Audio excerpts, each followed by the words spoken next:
Check, 1, 2. Yeah. Check. Okay, you good?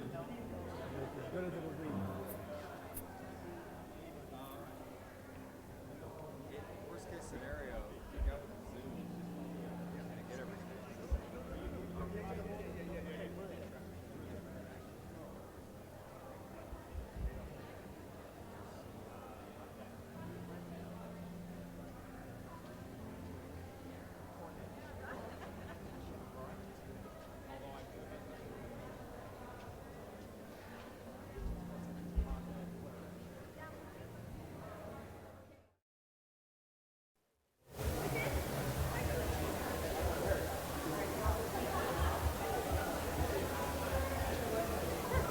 Ladies and gentlemen, welcome to AltaSea. We're going to start the program in about 5 minutes, so grab that last cup of coffee or lemonade, cookies back there for a little bit of extra sugar, and grab a seat, plenty of seats right down in front. 5-minute warning.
Oops. This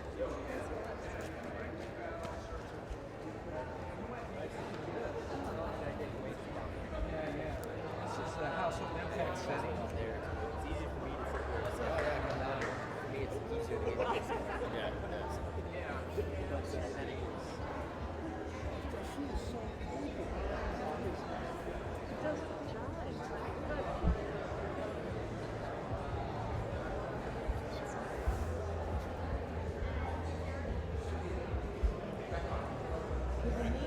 Is going to be not only getting the costs off.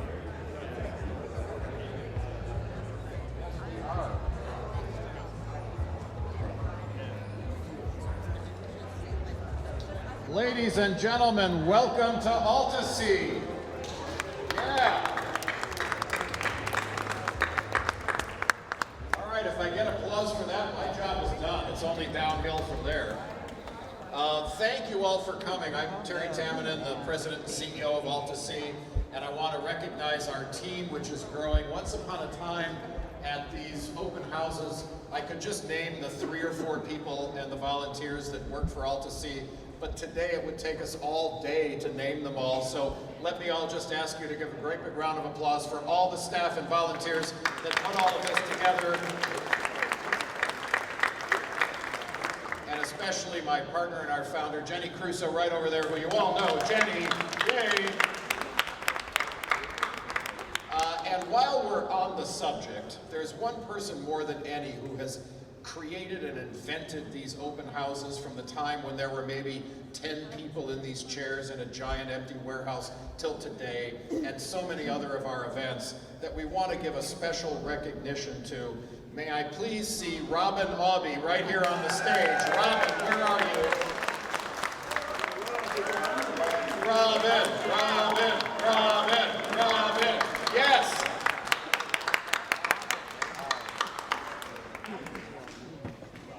Thank you, Robin. Yes. Hey. Absolutely amazing. Like Jenny, been here since day one, and none of this would exist without her. And another person who we owe a lot of gratitude to for putting together our events and being such a wonderful member of the community. It happens to be her birthday today. Cheryl, come on up. Happy birthday to you. Happy birthday to you. Happy birthday, dear Cheryl. Happy birthday to you.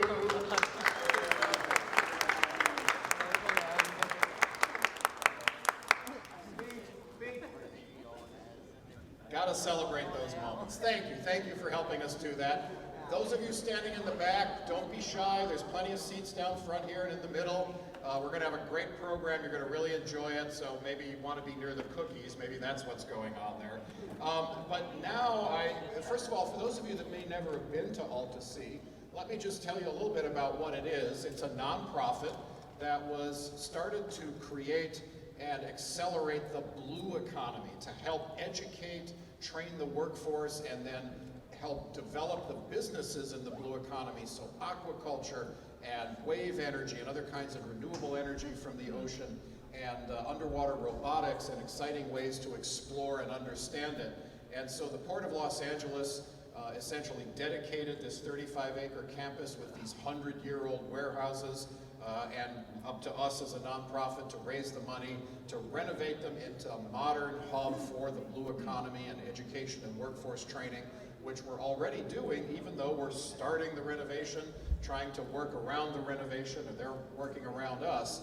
A year from now, it'll all look like those artist renderings on the wall over there. For now, we've got a number of wonderful tenants in here that are growing kelp and inventing food and fuel of the future, that are developing the offshore wind and wave energy technologies that we'll need to power our homes and our cars and everything else that's electrified, and of course all the exciting exploration that's being done under the ocean with new technologies.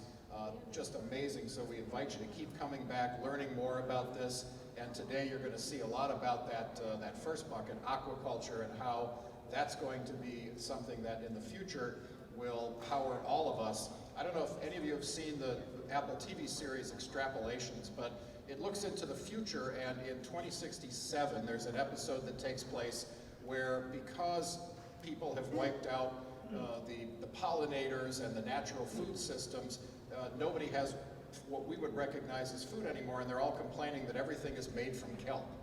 So it's a good thing, and if that's the only thing, maybe not as good, but we definitely look forward to a future that can be made from sustainable sources from the ocean. We also recognize that we are not the first people on this land, and that there is a rich history long before there was a port here. And so I'd like to introduce and welcome to the stage Tina Calderon, who is a member of the Gabrielino, Tongva, Chumash, and Yoele tribes, and she's a songwriter, a singer, a storyteller, a dancer, and our cultural advisor here. Please welcome Tina to the stage.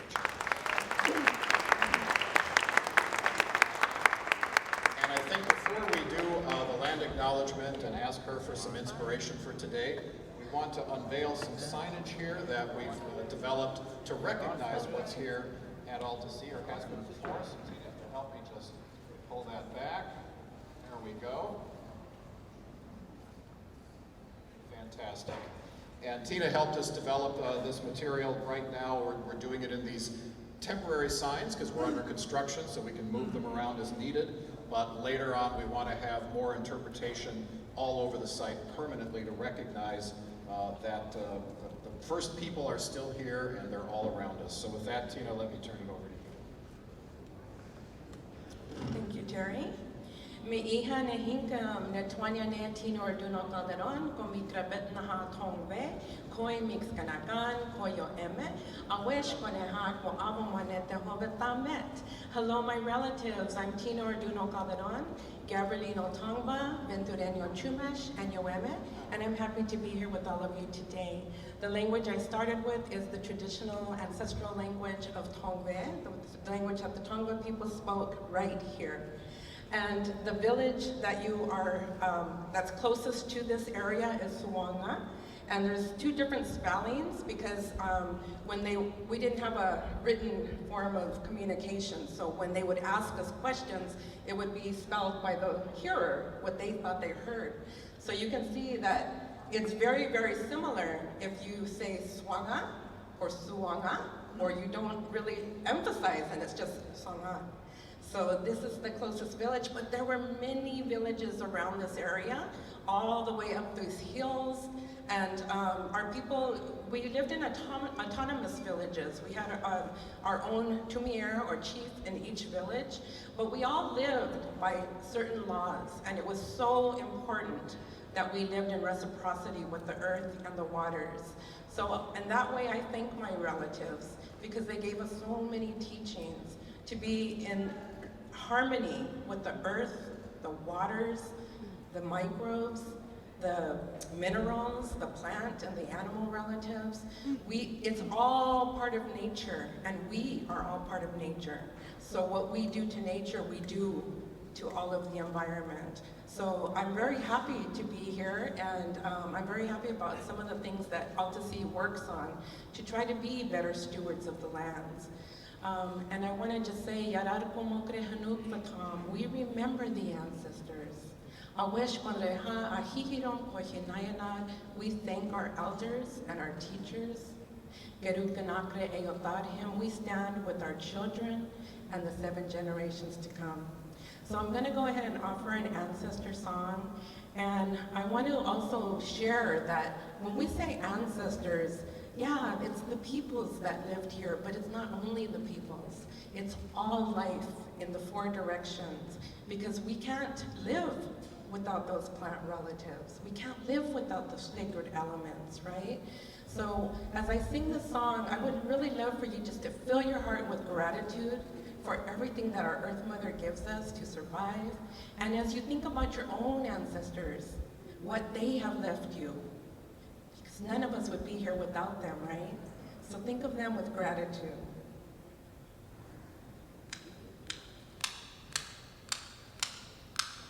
Oh, ah, oh, ah, oh, ah, oh, ah, oh, eh. Oh, ah, oh, ah, oh, ah, oh, ah, oh, eh. Yara como creo petam, nu me comicta me pai me. Yara como creo petam, nu me comicta me pai me. Oh, ah, oh, ah, oh, ah, oh,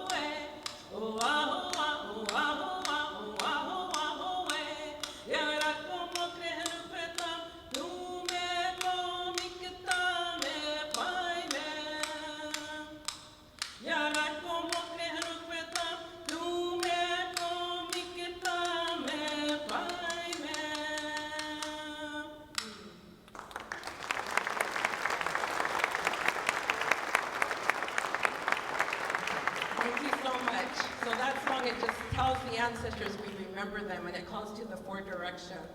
And oftentimes we sing our songs 4 times through. Today I sang it 3 times because we have lost 3 Tongva elders in this month. And so I wanted to leave that 4th round for them to be singing on their journey. So thank you so much for having me. I have a table over here. If you have any questions, feel free to come and join, and I'm happy to share with you. Thank you.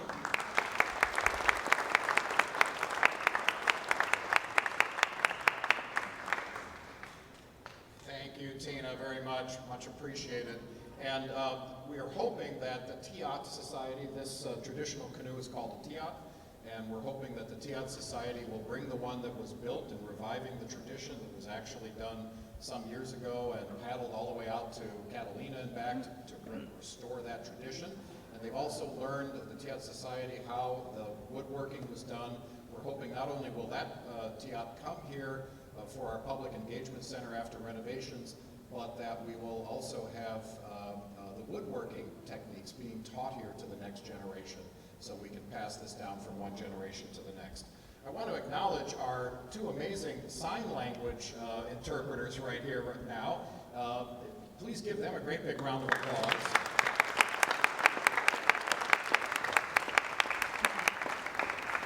And I think the way for people that are having trouble hearing, that the correct way to give that round of applause is this. So let's all give this round of applause. Thank you very much. Fantastic. It's an art form in itself. We really appreciate it. Well, our featured speaker today, this morning, is John Molina, who's the founding partner of Pacific Six, which is our tenant here, our valued partner in championing the importance of commercial aquaculture all around the United States, but demonstrating it right here. It was founded in 2017 to invest in important initiatives that can positively impact coastal communities. Pacific Six has been working with research institutions, government agencies, marine biologists, aquaculture engineers, and environmentalists from all around the world to advance the sustainable marine aquaculture in North America. And the company is leading key aquaculture projects demonstrating how the nation can sustainably grow more of the seafood we consume, and of course with things like kelp, even fuel and pharmaceuticals and other extracts. And this includes the development of state-of-the-art commercial aquaculture vessels, which you're going to see one of today, that represent a major step towards safe, sustainable, and scalable open ocean aquaculture in North America. And just before we bring John up to speak, I want to show you a video of Pacific Six's new state-of-the-art aquaculture vessel, which you're going to see in live today, the Pacific Alliance. So let's run the tape.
please welcome John Molina. There he is.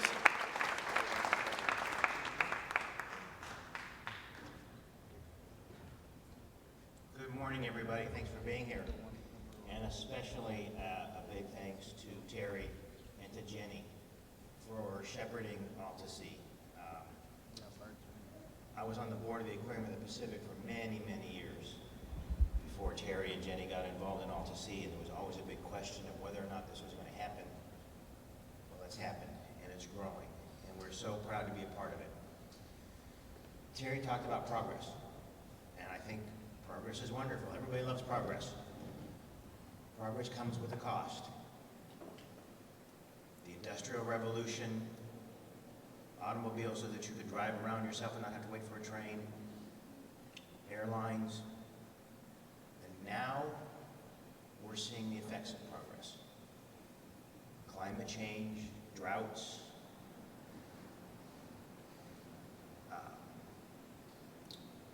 hurricanes of a scale that no one thought possible coming from different places.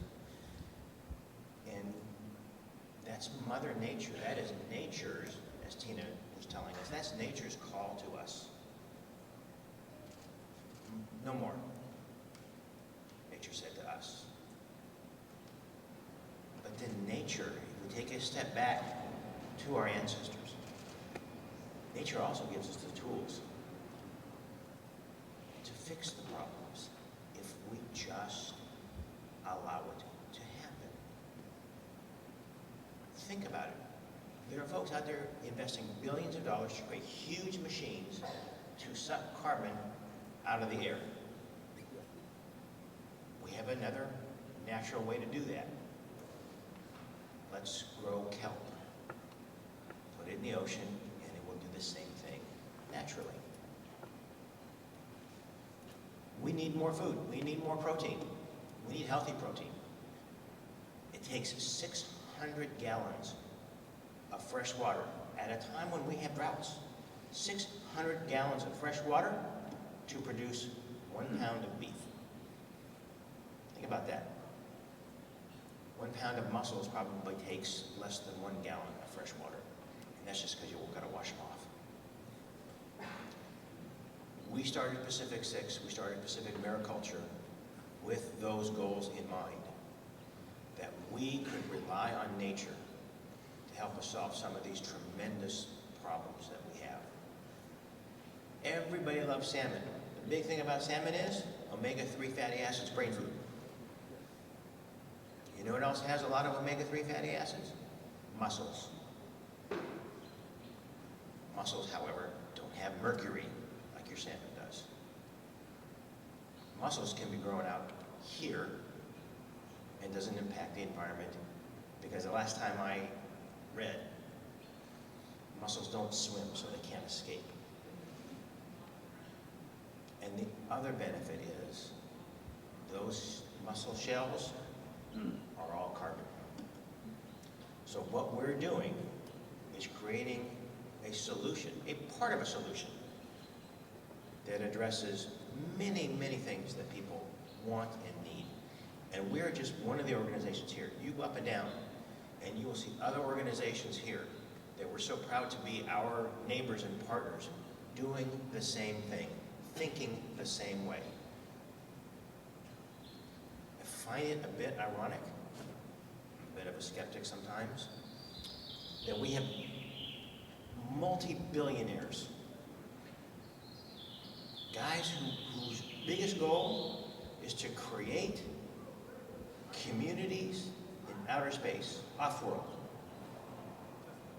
Why not just fix what we got right here? If we could spend 1/10 of what they're spending to get to Mars, probably solve our problem. The other beautiful thing is, we in the blue economy are creating jobs that heretofore have not existed. For your kids, I know there's a bunch of high schoolers here, for my kids, for my grandkids. God, I hope to have them, but not for a while. We need them to have jobs that they can be proud of, jobs that actually add something to our communities. Not just these things on the phone where we sit there and snipe at each other, but actually solving solutions. That, my friends, is progress. And as much as you see this wonderful boat, and this was a labor of love, and I think Nick Hajak, who is our ship captain, is on the vessel right now. It is beautiful, but it is sadly out of date. So we're starting on version number 2. We're going to build a hybrid workship. When that thing gets built, we actually may have a carbon negative operation. That's something pretty impressive. So I really hope that you enjoy taking a look at the ship and talking to Captain Nick. I thank you for your interest in being here, because this is the future, and it's the future by going back to the past. Thank you all very much.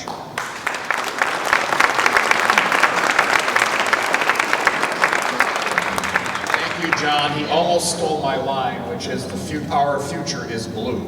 But before I introduce Nick and invite you all to go out and see the vessel, I want to point out one of the unique things about AltaSea. So we have researchers here from a variety of universities. Our USC Kelp Lab is just down the hall here, and they're researching different forms of kelp and other seaweed and algae and so forth that can become crops in the future that can withstand a changing ocean. Right next to them is Holdfast, and Ian is right there from Holdfast. Raise your hand, Ian. Yes. And Ian and his team are inventing new ways to grow and to breed mussels and oysters and clams so that we have more sustainable forms of seafood and better ways to breed them. And then he gives the larvae out to farmers to be able to grow out into more food. And then obviously with Pacific 6 here and with the Pacific Alliance you're going to see, we have the actual farmers. So where else can you go and get the researchers with the companies that are creating the products, and then the ones that are actually going to take them out and grow them out to scale so they can all talk to each other, so that each one can say, well, wait a minute, what if we did it this way? What if we added that? Oh, okay, great, let's try it. And then let's go out and do it at scale. This is a really unique place that I just don't think in any other form of certainly food production or livestock production exists. Usually everybody works in their silo, and then they hope that somebody commercializes it. They don't hear back about what worked or didn't. The researchers aren't talking to everybody.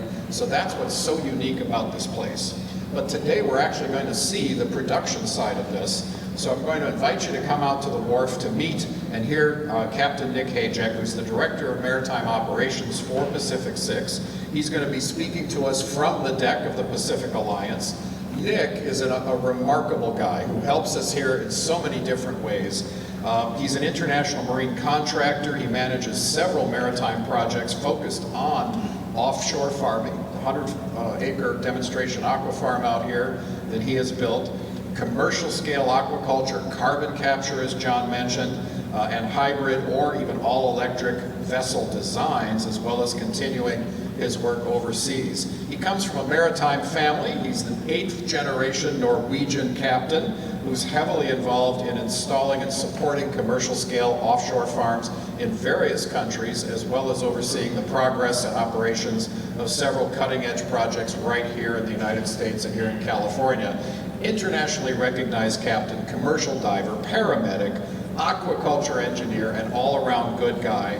Was born in the US but calls New Zealand home. So now let's go out and meet the captain who's making it all happen and see the ship that John built and invested in. Let's go out and meet Captain Nick. Come on out.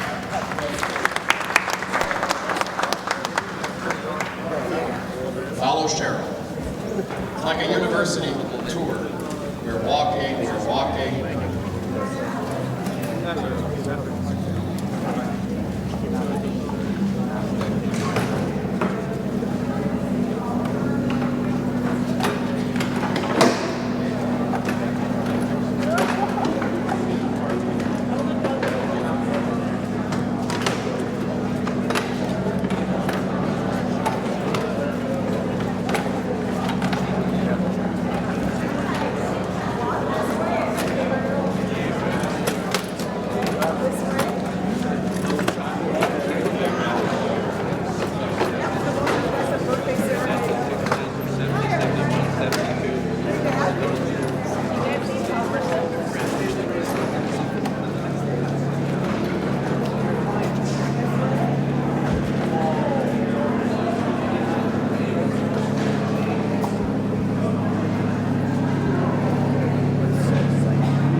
Testing. Everyone can hear me? Good morning, everyone. Is it still morning? Hello to the viewers on Facebook, Instagram, YouTube, people who couldn't make it, people in Japan, everywhere else around the world. Welcome to AltaSea. As you can see, it's quite a beautiful day, especially looking at all your beautiful faces, so thank you for joining us. What you're looking at is the Pacific Alliance. She's 80 feet long, she's 30 feet wide, she's built out of solid aluminum, and she is North America's first offshore aquaculture vessel. Now, what is an aquaculture vessel? What is aquaculture? We'll get there. By the way, before I get too crazy, behind you is a table with a fish bowl and some paper. If you have a question, write it down. If you want to ask a question at any time, I strongly encourage you to raise your hand. Dorothy, where is she? She's somewhere. Dorothy's this lovely lady behind you. She'll come and bring you a microphone, and you can ask me anything about the boat, anything about what I'm wearing, anything about Evan. A round of applause for Evan, everyone. This is our youngest deckhand. Really couldn't do it without him. It's amazing what you can do with this kid. So anyway, what is aquaculture? Let's start there. Okay, does anyone know what aquaculture? Show me a raise of hands if you know a good definition of aquaculture. Muscle. We have one over here. One guy says mussels. Who else? Oh, is that it? Mussels and Jenny Crusoe. Okay, so aquaculture is a fancy way of saying growing seafood in the ocean. Now, Nick, why can't you grow seafood on land? Well, seafood only lives in the ocean, so we have to call it aquaculture, not terraculture, or farming, dry land farming. So, aquaculture consists of mussels, which we consider shellfish, oysters, clams, shrimp, lobsters, fish, crabs. You know, you can pretty much grow anything in the ocean that grows naturally. We can commercially cultivate it. Now, other forms of commercial cultivation aren't as sustainable as what we like to consider the most sustainable, which is the industry we represent, which is the offshore shellfish industry. This boat is designed to go out offshore and cultivate mainly mussels. Has everyone had mussels? Yeah? I think mussels are delicious. Yes, see the thumbs up. Mussels are delicious. You get a pound of mussels at the end of the show. I throw them at you, but they're heavy. So, you know, mussels are this beautiful, sustainable protein source that we can grow day in and day out, year after year after year, and not give it anything except a place to live. So, what's a place to live, Nick? Well, a place to live is the ocean. There's mussels growing right here in front of us. There were mussels on these until a tugboat flipped them over. Now they're baked mussels. But the beauty of mussel farming is we can feed an entire nation day in and day out with no consequences to the environment, no consequences to the quality of life for sea life and animals. And the whole objective of this boat is to bring that industry here, mostly to the coastal towns and communities, because I don't know if you know this, but just on the other side of that man-made rock wall is the Pacific Ocean, and it's massive. And it holds gold, it holds food, it holds treasure. Doesn't it, Evan? Yes, it does.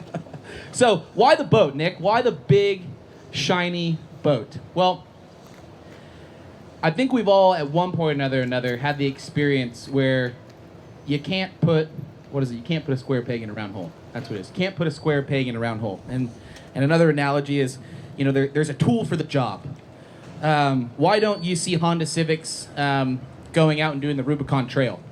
Well, Honda Civic isn't meant to go on the Rubicon Trail, so it can't go on the Rubicon Trail, and if it does, it'll do extremely poorly. So, if you want to have a big farm, and you want to farm efficiently, you want to farm effectively, and you want to produce a food source time and time again, year after year after year, you need a big tractor.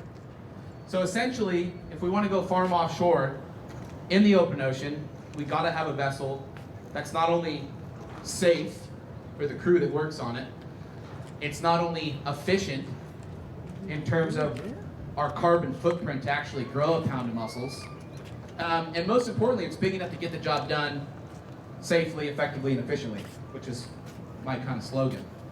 We could put 66 tons of shellfish on the deck of this vessel, 4 days a week, 365 days a year. Does that make sense? 4 days a week, 365 days a year. I think there's some math involved there, but you get the gist of what I'm saying.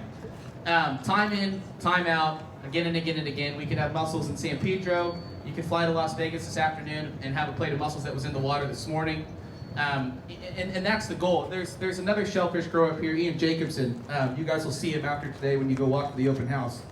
And he provides basically baby mussels. And we take the baby mussels out there and we put them on this farm and we tend to them throughout the year. The analogy I like to use is if you put a bunch of baby cows. Do I have any cattle farmers up there?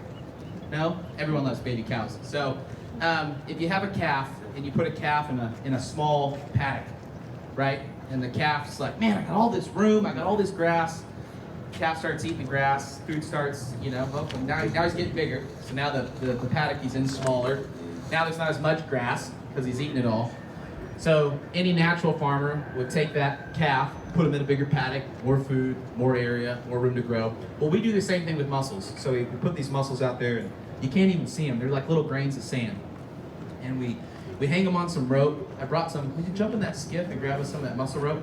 I'll throw it up there. I'll have Evan throw it up there. It's a terrible throw, so watch yourself. You take these little baby mussels and you put them on this rope that Evan's going to pass up to you guys here. And they start to get bigger.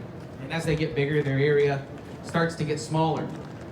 So we take these mussels off of the rope, and we're talking tons here, maybe 25, 30 tons. Can you throw? Who wants to catch this? Is anyone?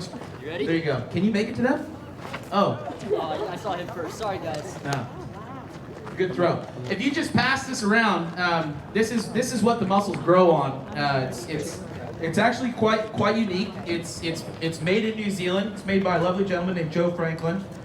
Quality equipment, 71 Hillside Road. In case you're ever in Auckland, stop by. It's weighted with a synthetic material. Weight's really important in the ocean. If you don't have something under tension or weight in the ocean just has a crazy way of flinging it all about. That's why big container ships do really well in rough seas, because they're heavy and they weigh a lot. Same with the rope. We want to synthetically weight the rope. Now, I know some of you are going to touch this and go, Nick, this is a plastic product. Why are you using a plastic product in the ocean? Shame on you, Nick. No, shame on you. The life cycle of that rope, we get about 2,000 meters in a bag, is about 15 years. So just think about this for a minute. 15 years. I'm 31. 15 years ago, I was 16. My dad wouldn't let me drive till I was 18, so I can't even say I was driving then. So anyway, 15 years, I was 16 years old, that rope would just be ending its life cycle. Now, in that lifetime, let's just say it takes 12 months to grow mussels, which it doesn't. It takes about 8 to 10. Let's just say 12. 12 months, 2,000 meters of that rope, wherever it's at, getting passed amongst everyone, would have grown 30 tons of mussels a year. What's 30 times 15? 30 times 15. I'll put me on the spot. Put him on the spot here. He's in college. God. Okay, 30 times 15. That's 450. 450. I knew someone up there had to be smarter than me. 450 tons of mussels on just that one line. 450 tons. Can you tell me what 66 into 450 is? I'm not going to ask that of you, but it's a lot. Think about the average meal you have. You want to go get a plate of steamed mussels at 22nd Street Landing right now? Here's the crazy part about getting a plate of steamed mussels at 22nd Landing. If there's anyone here from 22nd Street Landing, it's a beautiful facility, really important to the coastal community of San Pedro. This is not a dig on you at all. You're going to eat mussels there that are probably almost 2 weeks old. Not only going to eat mussels that are almost 2 weeks old, they're probably not even from this country. Not only are they not from this country, not only are they 2 weeks old, but you're going to pay $20 a pound. So, I'm telling you that I can bring 450 tons in a year for 15 years on one piece of plastic, and you'll go and buy mussels at 22nd Street Landing for $20 for a pound. So, moral of the story is we can grow a lot of mussels for a long time with a sustainable product. Now, does anybody have any questions? I could really use a question right now. How come you're not selling to 22nd Street Landing and the new trainees down here? So, great question. The new trainees, it's not open yet, which is a shame. I'm waiting for it to be open because it's the shortest walk to the pub I've ever had. Why aren't we selling mussels? Well, we have to put our farm together. We have to seed the mussels. We're going through a regulatory process that is challenging, at least to say. We are the only federally permitted offshore mussel farm in North America. A big reason, I don't know if John Molina's still in the crowd, but you guys would have heard him speak. He had to build the right boat to go out there and do it safely. I'm sure some of you are familiar with Catalina Sea Ranch. Used to be the kind of the first go around for aquaculture. It was a major failure, and it wasn't a failure because it's not possible. It was just a failure because it was just extremely poorly managed. And we don't have to go into the politics of that. But nonetheless, we just brought the boat home 2 days before Christmas. Yep. Yeah, 2 days before Christmas, we brought the boat home. And during that time, we've been cleaning up all the remnants off the seafloor. I think we've done probably, I don't want to say the tonnage, but we've done at least 3 or 4 of those roll-off dumpsters there full of debris that was left over from that farm. That takes a lot of time, it takes a lot of money, it takes a lot of effort. This time next year, you go to 22nd Street Landing, you'll be eating my mussels, and they won't be $20 a pound, they'll be $30 a pound. Oh, question. Great question, by the way. Hi, you mentioned that aquaculture includes growing seafood in the ocean, and you listed a range of, fish and lobsters and other things, but right now you're focused on mussels. Do you ever see a time or a path towards creating aquaculture with other species besides mussels that is as economically and environmentally efficient and effective as what you're doing with mussels? That's a great question. Well thought out question. Thank you for asking that.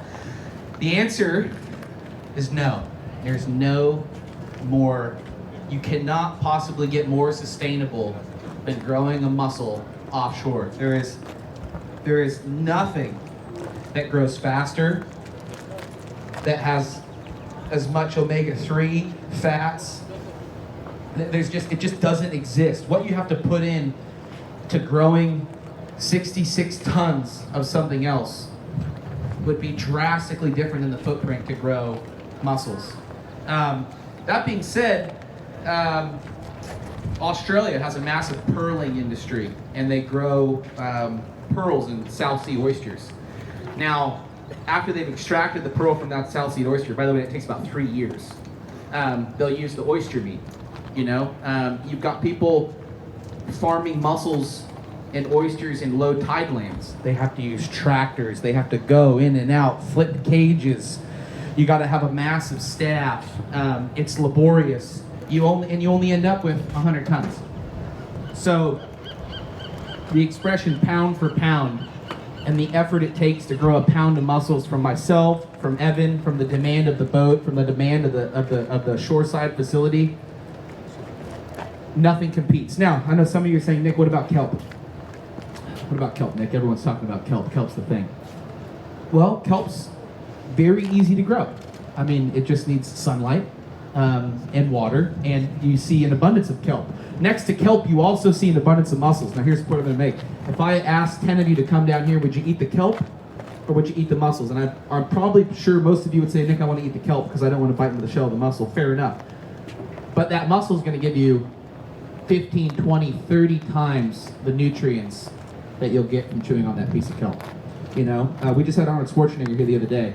And I don't know if any of you seen Pumping Iron, but he wasn't shoving salads into his face, I can tell you that.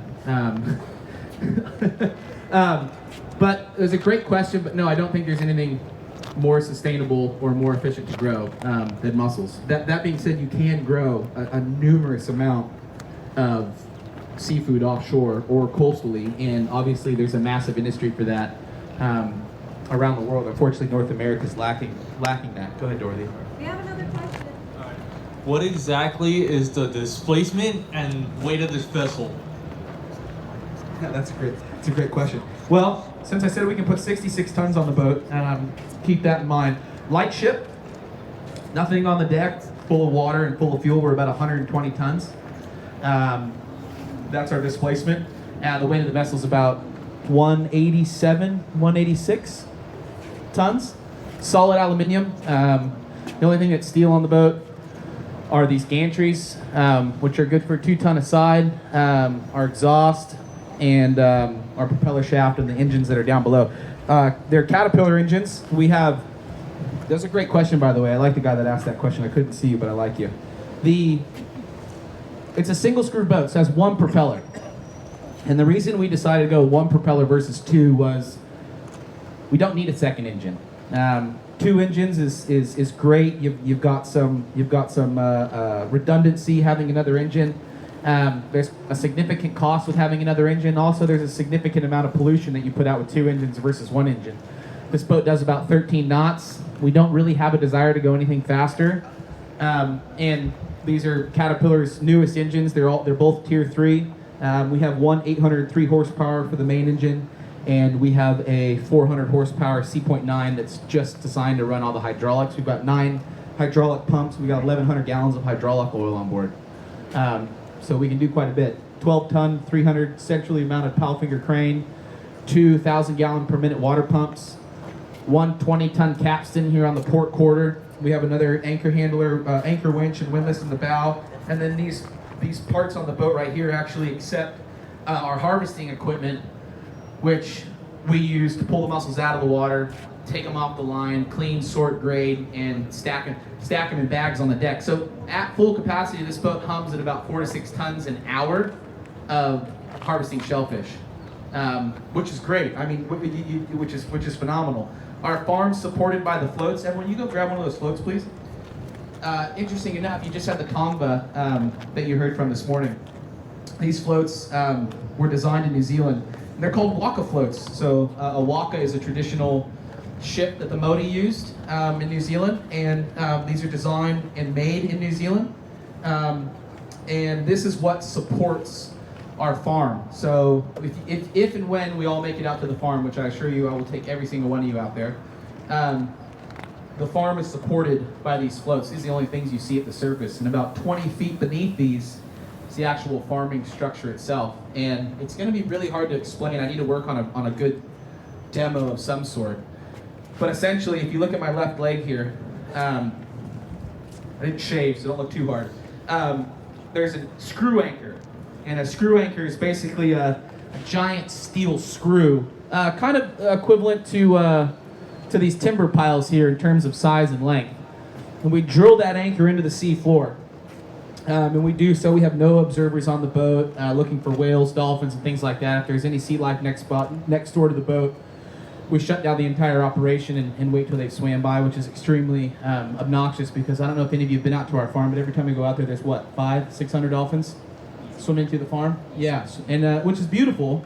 But anyway, we drill these anchors into the seafloor. Once they're drilled into the seafloor, they only stick about 6 inches out of the seafloor, and they only disturb maybe a foot of the seafloor as they go in. Then we have a rope tied to that anchor, and we go about 1,200 feet the other direction. We put another anchor into the ground that has rope. So you've got rope over there, you got rope over here. We splice into that rope, take it back to this rope, splice into that rope. I know none of you are following this, but I'm going to do my best to explain it. And then, if we don't put floats on it, everything just wants to sink to the bottom. So, by trying to force that float underwater, remember Jaws when he puts all the barrels on the great white shark and he's trying to swim it down and it's trying to fight him up, and he Hooper, put another barrel on Hooper. And so same idea. Those floats are designed as the rope structure wants to sink. Those floats are pulling it back to the surface, and we tension it, and hence why we have to have the boat that it has. It's under about 90 tons of tension after we pull these lines together and suspend it with those floats. So then you've got this line submerged 20 feet underneath the water, supported by these floats. On that line hangs that mussel rope, wherever that is. Right here. There it is. That mussel rope, so it's not that short. It's 2,000 meters is typically what we put on one line, and it just hangs in a continuous fashion. So it goes up and down and up and down and up and down 20 feet below the surface, and we droop it down about 30 feet, and we go back up 30 feet. Go down 30 feet, so the whole thing's between 50 and 60 feet actually underneath the water. Loop it, loop it, loop it, loop it, loop it. As we put baby mussels on it, it's a whole nother, so we call it seeding. And we come back in 6 to 8 months, and we take one end of that rope, we put it into a machine, and the machine pulls it on board, strips the mussels off, The muscles fall into a system called a declumber, which helps break the muscles apart without breaking the shell. If you break a muscle shell, you kill the muscle. Also, it's not very attractive to go to the restaurant and eat mussels with broken shells. It's like chewing on sand. Goes through that process, then it goes through like a gold trommel. Go ahead, Dorothy. Okay, go ahead. Another question. This is also fantastic, and I have a two-part question, I guess. By weight, how much of a mussel can be eaten? How much of it is edible, and then what can be done with the part that's not edible? I mean, I guess you're going to be serving it at a restaurant. If it were harvested more commercially, what can be done with the refuse, the part that's not edible? So every part of the, great question, thank you. Every part of the mussel is usable. Every single part. I don't know if you guys know this, but a mussel shell is black. It's literally carbon. It's made from sequestering carbon, taking carbon out of the seawater is a mussel shell. Now, they also have a lot of nitrogen in a mussel shell. We're going to get to the mussel itself, but we're just going to talk about the shell since that's the part that most people have a relationship with because that's what they see when they look into the water. That shell, other parts of the world, New Zealand, Australia, the UK, it makes an incredible road base. So they use it as an aggregate in road bases, which it's done phenomenally well. It's also found a lot of success in agriculture, being mulched up and put into soils for farming, mainly organic soil. A lot of organic farmers really swear by crushed up mussel shell. So for all those green thumbs up there, come scrape some mussels and step on them and throw them in your garden. Your cats will love it. It'll smell for about a week, but you'll have great tomatoes. Then, so with the shell part, that's the short answer to that is their road base, farming in the soil, lots of uses there. The meat of the mussel, it's not actually what you're after in a mussel. What you're after in a mussel is fat, sort of like a steak. And when you see a mussel, next time you guys eat mussels, you're going to remember this. You're going to look at this mussel and you're going to go, is it a male or a female? And if it's pink, it's a female. And if it's white, it's a male. They look identical other than the coloring of the meat. Then on top of that meat, you're going to see this kind of squishy layer, and that's the fat. And that's the key to good mussels, is to have really fat mussels. I mean, mussels so fat that the shells can't close. Those are the kind of mussels we grow, by the way. And I swear to God, these mussel shells can't close, and you can't help but think, God, you're a fat mussel. You know, you lazy mussel, you. And it's quite funny. But and then to answer your second part of the question, you mentioned the weight of the mussel compared to what you could use. Now, mussels are designed tidally, so they can go dry and survive high and low tides. I don't know if every 6 hours the tide fluctuates between low and high. It's because of our lovely moon. Mussels hold water, so they take in a big breath of water, and they close their shell. And while the tide's out, or while they're dry, they survive because they stay nice and wet, and they hold that water. As soon as they get covered with water again, that's called spitting their water. They spit all that water out, and then they start filtering water, right? So when you take a mussel out of the water, typically it closes its shell and it's full of water, so it weighs a lot. But then after you steam that mussel, and you've rendered it, it's spit out all its water, and it's nothing but the meat and the fat left. You'd like to think 20% of the weight of the mussel is what you're eating, the actual meat. If you're doing 20 or 30%, you're doing just unbelievably well. Most mussels you'll see here in North America, unfortunately, the way they're farmed and the way they're cultivated, you have a lot of inconsistency. So, you have one mussel that's 2 inches, and you have another mussel that's 3 inches, then you have another mussel that's 1 inch on your plate. So it's kind of, you might get one really good fat mussel out of a pound of mussels, which is something that this boat and the technology we do is designed to kind of negate, where through our grading process that happens on the boat, if you called me up and say, Nick, I want 100 pounds of mussels this evening, and I want them all to be 3 inches, I can basically guarantee you that 95% of your mussels will be 3 inches. Of course, some fall through the cracks, and you can't sit there and hand grade every single one of them because it's just not economical. What else? Who's got? Go ahead, Dorothy. We have 2 more questions. 2 more questions. So for the students who are interested in working in this field, like this ship specifically, what are some of the steps that they must take to get here? Was that what can students do to be working on an aquaculture facility? Yeah. That's a great question. Moved to New Zealand, worked there for 7 years, and then come and see me. No. What we're trying to do here is, so let me back up. My first thing to anyone here in North America trying to get into real commercial scale aquaculture, and this is the aquaculture that's going to feed cities, that's going to provide long-term jobs, that's going to keep families together and keep coastal waterfronts working. I would say it doesn't exist in North America yet. I'm going to change that. We're going to change that. We're all going to change that. AltaSea is going to change that. Do they like the water? Start diving.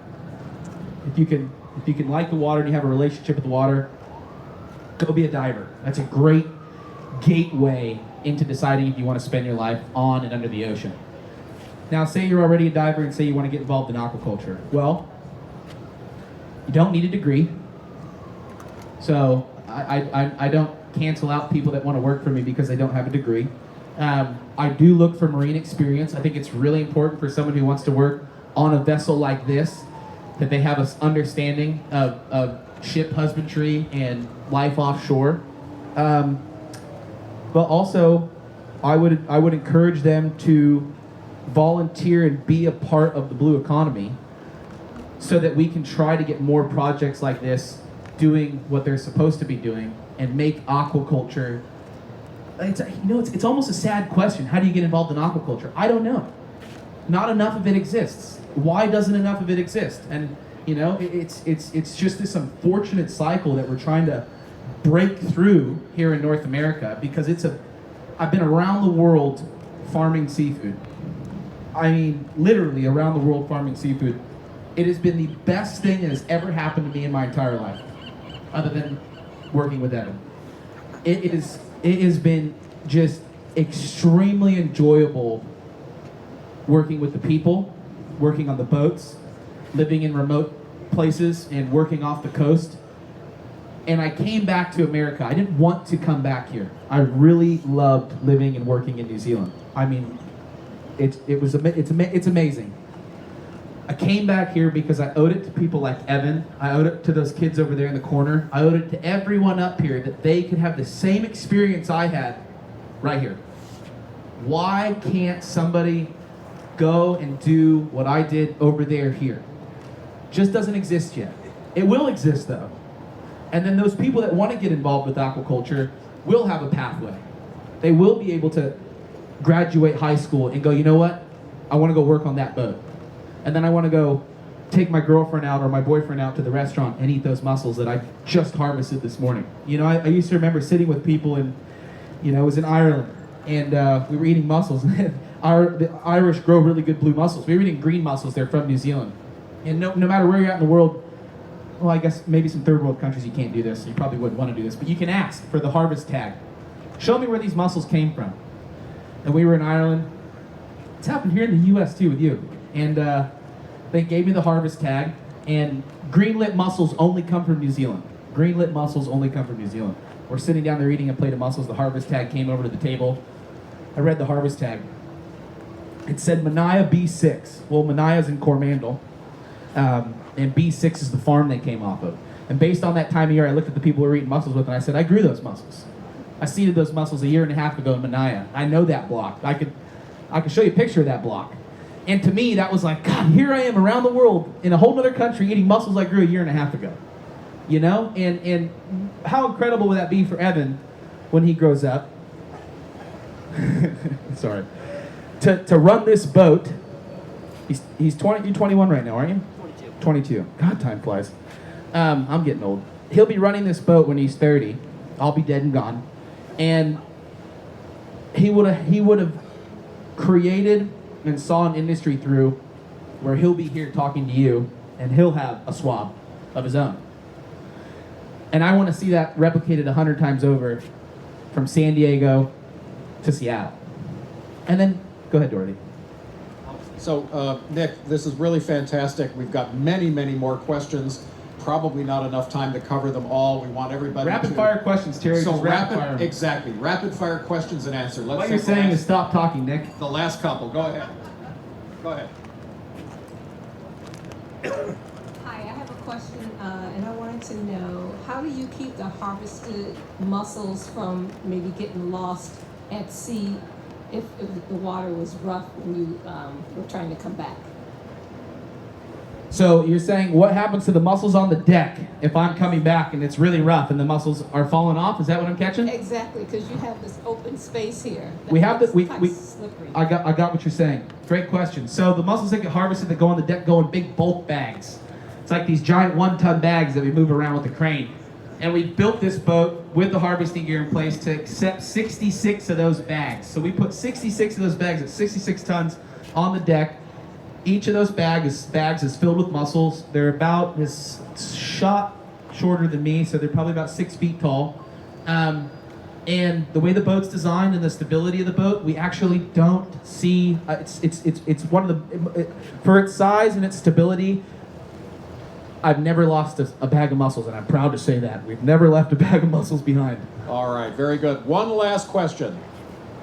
Hi, I work at the Whole Foods Seafood Department, and we have mussels, and the customers, when they see an open mussel, they're like, oh, there's open mussels. And you're saying the ones that are really fat should be open where they can't close. So what do I tell these customers when they see No, great question. The mussels that can't close will have like muffin tops of fat coming out of them. We call the mussels that are open, they're called a gaping mussel. Now, like I said, mussels will spit their water and open. It's not the end of the world, but yes, typically when you go to cook your mussels at home, if you buy a pound of mussels from Whole Foods, you take the mussels that are open, you throw them in the trash. If all the mussels are open, it's probably not a good sign that you're eating a quality product.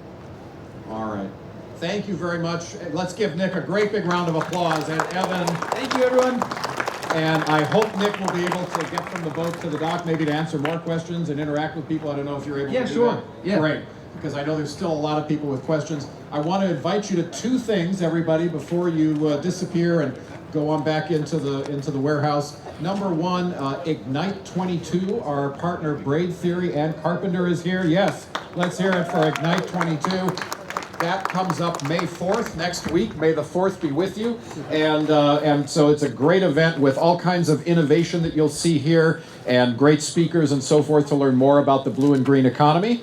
Would like to invite you, of course, to come back into the warehouse and see our marketplace. And we hope that you'll buy some of this great AltaSea swag and support the cause, become a member of Resiliency. Yes, AltaSea. And consider volunteering. I want to thank once again our volunteers who came out here and helped us set up and are helping us organize this event. Please thank them.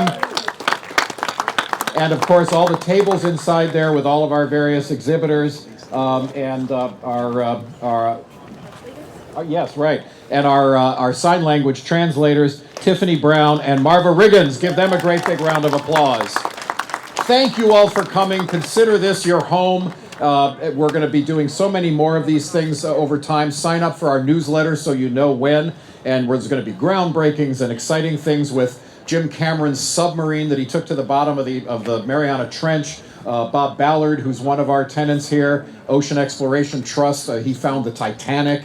He also found undersea vents and all kinds of amazing scientific discoveries. The Tongva people, as I mentioned, will be here. So much more going on. Please come back. Thank you all for coming today.